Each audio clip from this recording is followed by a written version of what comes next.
a really good question. And first, let me address the correction. I think the last time we talked, I said that this situation has a precedent back in 2007 and 8, where at the beginning of the financial crisis, gold shot up. And then after the government started intervening, gold did a correction, much deeper than the correction this time around.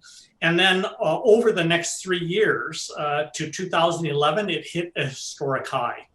I think, so to answer your question right now, the outlook for 2021, I think gold prices will gradually appreciate throughout 2021 and years after that, until we get a handle on how the economy will recover from this COVID pandemic.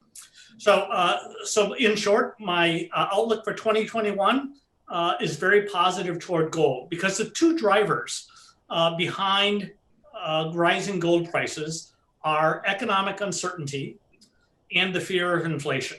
And here in the United States, we have a new president who was sworn in yesterday, and I was a proud American seeing the peaceful transfer of power. But I also realized that Joe Biden brings a different type of economic policy. And his economic policies are, he wants to use the government to drive the stimulus for economic recovery. And so with incoming Treasury Secretary Janet Yellen, with Joe Biden, with much of the economic team from the Obama era, you can expect a dramatic increase in fiscal, meaning government stimulus, as well as the Fed having very accommodative monetary policy. Both of those will greatly increase the amount of money in the economy, and that will increase the fears of inflation. Well, it hasn't been passed yet, and one of the things that I do credit President Biden with is that he wants bipartisan support. So what that means is, in order to get more Republicans to vote for this, he's going to have to trim down that 1.9. Already there's talk about getting rid of raising the minimum wage from up to $15 down to some number much smaller than that. And so I think you're going to end up with a package that's short of 1.9. In addition, Biden has said this is not the last stimulus package he's going to propose. But what he ended up doing with this first package is put as many non-controversial things. For example, almost $1 trillion will be spent for individual assistance, where families will get an additional $1,400 in cash in their pockets. That's something I think both sides can agree to, and that will stay in the package. But I do think some of the more controversial things, like funding the Green New Deal as part of the stimulus package, those things are being set aside for a later package. So look at it this way.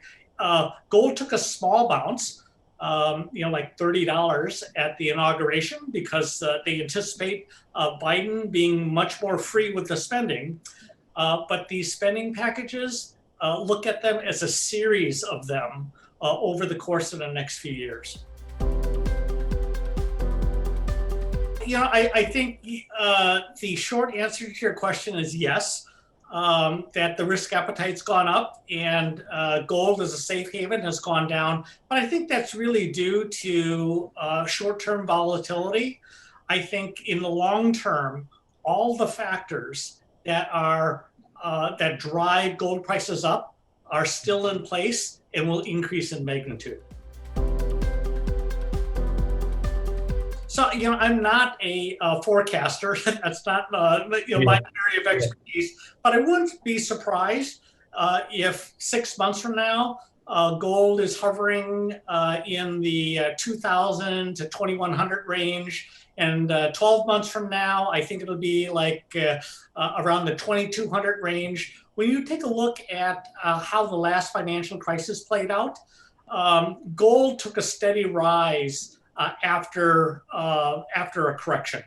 And the reason why was the economy's recovery was not clear. It was very, as you remember, it was very modest. The Fed couldn't even hit their 2% inflation target. And it wasn't until 3 years later that it was that the recovery was affirmed to be a very slow recovery. And so once the uncertainty left, that's when gold prices started falling. But as long as the uncertainty is there, and as long as there's a lot of money flowing into the economy with the fear of inflation, gold prices will go up. So that's a really good question, and there's a lot of people trying to figure out what that answer is. I think it will be a few years before we finally shake off all the effects of this COVID pandemic. And that doesn't even include the global risks of increasing tensions between India and China, and the growth of Iran and its aggressiveness in the Middle East and what that could do to oil prices. And so while the focus is on the pandemic right now, there are a lot of other global risk factors that are out there that are still really important, but are just being overshadowed by COVID.